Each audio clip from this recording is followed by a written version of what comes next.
Alright, so isa sa pinaka-magandang nagawa ng dating Pangulong Duterte, yun, pinagbayad niya sa Philippine Airlines, Maynila at Water, saka itong Mighty. Wala nang Matagal na akong hindi nagbabayad. Binayaran na ngayong araw ng Philippine Airlines ang 6 na bilyong pisong utang nito sa gobyerno na air navigational charges.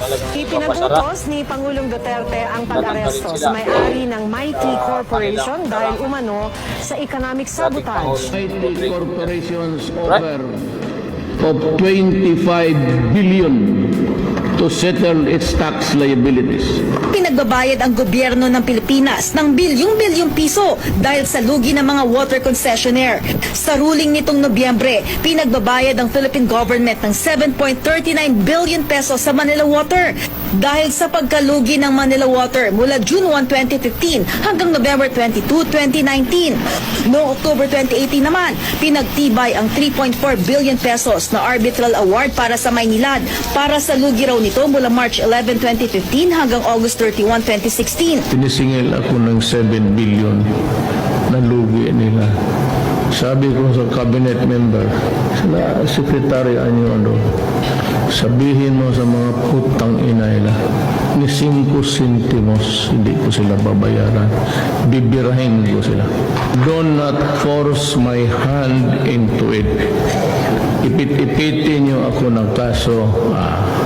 TRO dito, punta kayo sa korte, pigilan ako. Mangyari talaga ang hindi ninyo gusto. Sabihin ko sa inyo, ayaw ko, pero pag pinilit ninyo ako, one night, hulihin ko silang lahat. Papile ko to.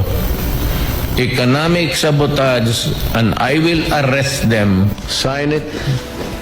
If you don't, then there is no water. I will order the military to take over.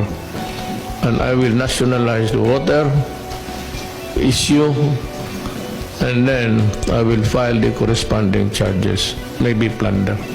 Hindi na raw hahabulin ng Manila Water at ng Maynilad sa gobyerno ang bilyon-bilyong pisong danyos na ini-award sa kanila ng Permanent Court of Arbitration sa Singapore. Para yan sa hindi na ipatupad na taas singil sa mga nakalipas na taon. Hindi na rin daw itutuloy ang nakaambang water rate hike sa Enero.